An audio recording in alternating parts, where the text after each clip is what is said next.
Still, good morning, everybody. My name is Björn. I'm from Orvo, and today I want to tell you something about how we get the cool photos or images that you created via Google APIs or your mobile phones, how we bring them into photo products, real photo products that you can take in your hands, take with you as a gift or anything, and how we can improve quality or reduce costs by implementing AI with that. So first of all, I want to talk about who we are, because instead of Google, you know Google, everybody knows Google, but you don't know Orvo. Then I want to tell you about the challenge that we have nowadays in photo production and how AI can help it, why is it relevant, what it is, and then I will show you some examples of what we do with AI in the production and what the results are. Okay, so Orvo is a really old company. So we were founded in 1910. We started as a film producing company. So we created the old Agfa film in Germany, in Eastern Germany.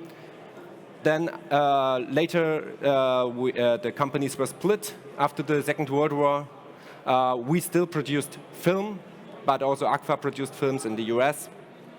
And so until the end of the eastern part of Germany, we were working on this.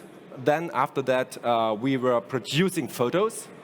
And nowadays, since 2003, 2004, we had a transition to be fully digital. So we are producing digital photo books on digital printing and on silver halide paper as well, so on normal chemical photo papers. We do the whole stuff that is necessary to do such a business. So our customers are drugstore chains and other companies like that who have no knowledge about the photo business, and they can outsource it completely to us. So and we produce all kinds of photo products, photo books, single prints, gifts, mugs, wall decorations, and calendars. It's good at Christmas seasons. So enough about that topic. So what are the challenges that we have nowadays? We have complex products. The products are getting more and more and more complex. You see all those machines on this trade show with really cool prints, high quality. Then you have those binding tools for perfect binding, so for a normal book. You have those lay flat books where each page, each double page is laying flat in front of you. You have different types of covers. You have different types of qualities there. You can have highlights on it with some varnish, with some gold or metal films on top. We have different kinds of raw materials. A lot of them are natural materials, like canvas, like paper. And we have humidity in the air. We have still the problem of always changing quality of the materials. So this creates a lot of problems if you have, let's say, one day you have a more humid environment, next day it's more dry. Then you have a lot of problems when printing the papers. Sometimes they come out a little bit curled and so on. And the question is how you can prevent this from happening. We have photos from different devices. The good devices are Google, Samsung, Apple iPhones, of course.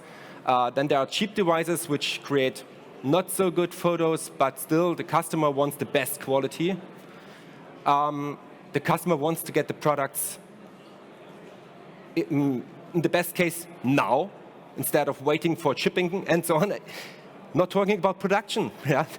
It takes some time to produce a photo book, 2 days normally. The customer expects the package to be there 5 minutes later after ordering. Of course, the quality expectations are really high.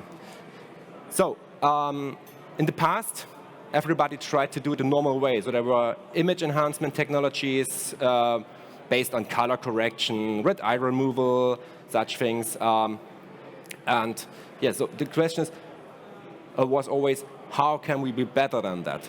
And then the AI thing came, not just with ChatGPT and so on, but also before that, there was already AI available for the imaging industry. And so the AI technology enables machines, computers, printing machines, and everything else to learn and make decisions based on what they learned. And they learn by themselves. That's the good thing. And you will see it, what is meant by that in the use cases. And so this helps us to make repetitive tasks automatically, fully automated at some time, or even half automated, helps a lot. It helps us to do a better version of image enhancement. The next presentation is actually from an image enhancement company, and they do amazing things with that. And of course, it can also help us to do machine maintenance in a better way. So predictive maintenance is the topic there. You know that the machine will fail before it will fail. So that's so far about that. Now I show you some use cases of that, how we do it in the production. So usually we get pictures of customers like this. So if we print this, it will look exactly like this, because the printers are really good. Would it be a good picture? I don't think so. So that's why we use image enhancement. Usually if you just maybe increase the contrast a bit, if you make brighter colors, something like that, it will look better, but not as good as this. This is done by AI. So the AI, in this case, analyzes the photo, gets the content, and changes the image completely, without changing the actual content of the image, of course. Or another image for that is this structure. It's a little bit too dark. They are the details are not very good visible there. So we use the AI to have a focus on the details of the structures. Also, if you are a typical German thing, is Christmas markets. If you are in the Christmas markets, it's always dark, because in Christmas season it's dark, and Christmas markets are in the evening, so your photos are dark, and they get brighter, of course. And a really cool new feature, this feature has already been around since 2 years or so, but it was always a problem that there were always some artifacts then, but now it's a really good thing, is the increasing the resolution of the photos. So in this case, you see a lot of pixels. You can count the pixels by hand. You see it here. You see the helmet is consisting of a lot of pixels. And the AI can help us to increase the resolution so that it's a very clear image. And you can print it that way. Because the printers print with 1200 dpi, maybe more. And if we have a bad quality image as an input, the output will be really bad. So this helps us a lot. And we use such technologies to make a better version of, for example, WhatsApp photos. So if you send a photo by WhatsApp to your friend, and he wants to have a canvas created out of it, this canvas will look like a really bad thing. And so with this technology, it will look better. In the most cases, you cannot tell that it was a WhatsApp photo. So far about getting not so good photos and making them better. And the next thing is when we print, there may always be some problems during the printing. So usually when it comes to photo books or to photo prints, so the normal 4x6 prints, or calendars and so on, you print either on roll or on stacks of paper. So it looks like this at the end. And the question is, what happens if there is some damage of the photos that we print? So if there is some some nozzle is clogged, or if there's a scratch because of a roller not working properly, or something else, maybe some oil spills or so of the machine. What happens then?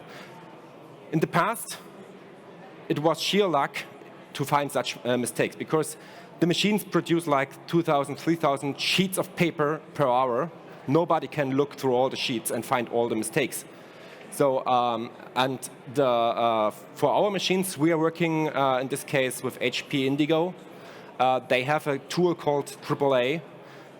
This tool scans all the photos, all the pages that come out, and check them for such mistakes. They did it by training the system with thousands, millions of actual prints, and then classifying them by good or bad and what's the problem. So in this case, on the right-hand side, you see a scratch on the paper, on the print, and on the left-hand side, it's how it should look like.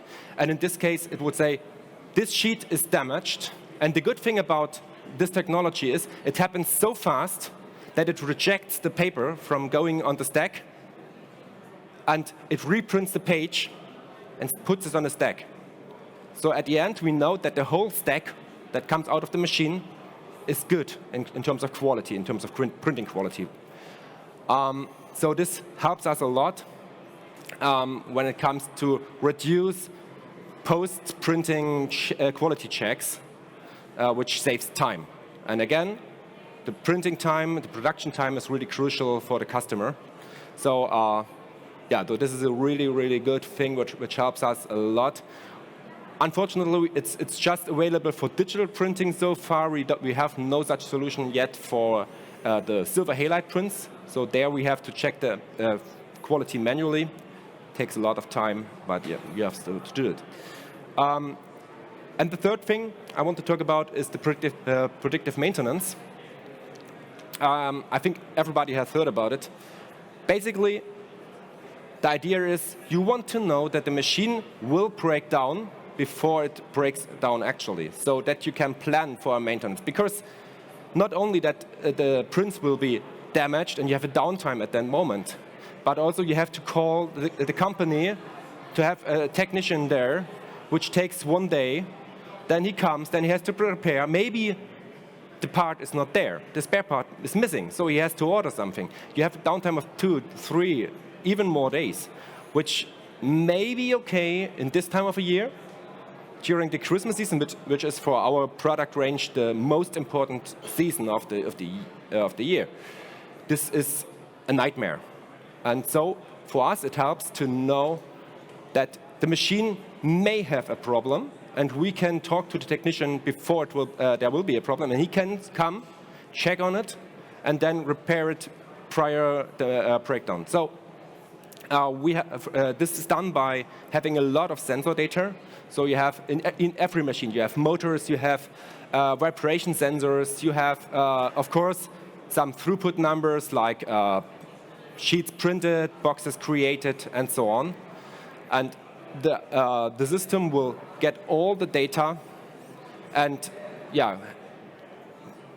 estimate, decide whether this is normal data or there's something that is not so good at this time, and then shows you on the dashboard whether the data or the machine is in a good condition or something is maybe wrong. So it does not say, well, this machine has a real problem, but it says, oh, the vibration on this sensor is not good. The last time when that appeared, together with a decrease of 2% of the output of the machine, 1 day later you had a breakdown of the machine.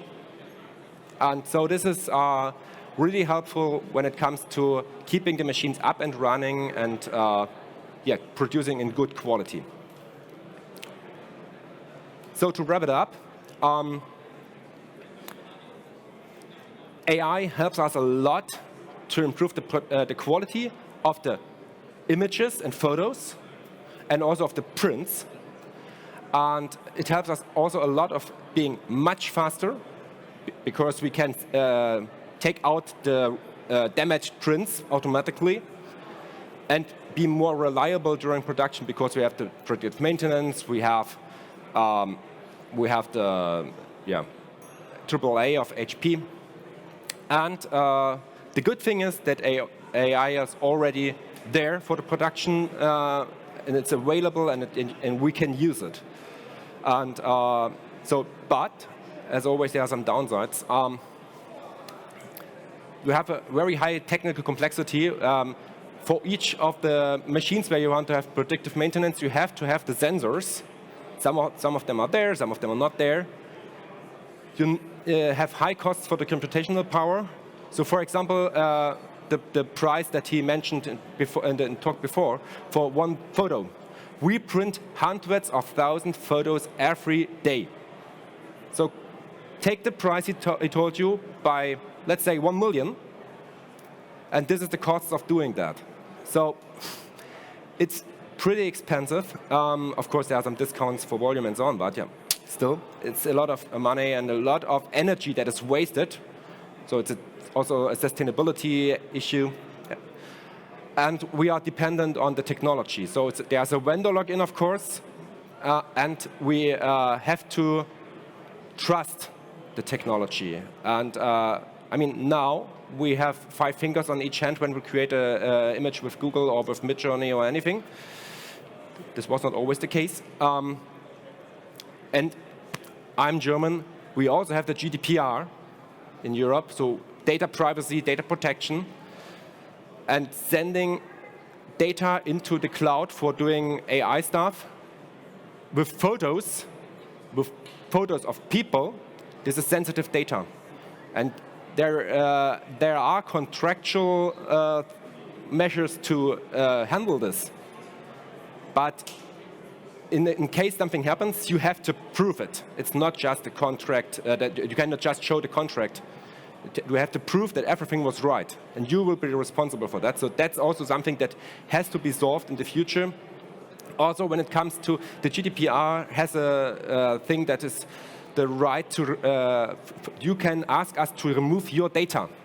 The problem is, and all data that we generated by your data. The problem is, AI learns with each data that you enter, and you cannot remove the data that was created by this data afterwards. And so this is something that current researchers are working on, and hopefully we will solve it in the future. But so far, everybody uses AI, and AI helps us a lot to improve quality of the prints and the production. Yeah, so that's the end of my presentation, and I'm open for your questions. Thank you very much.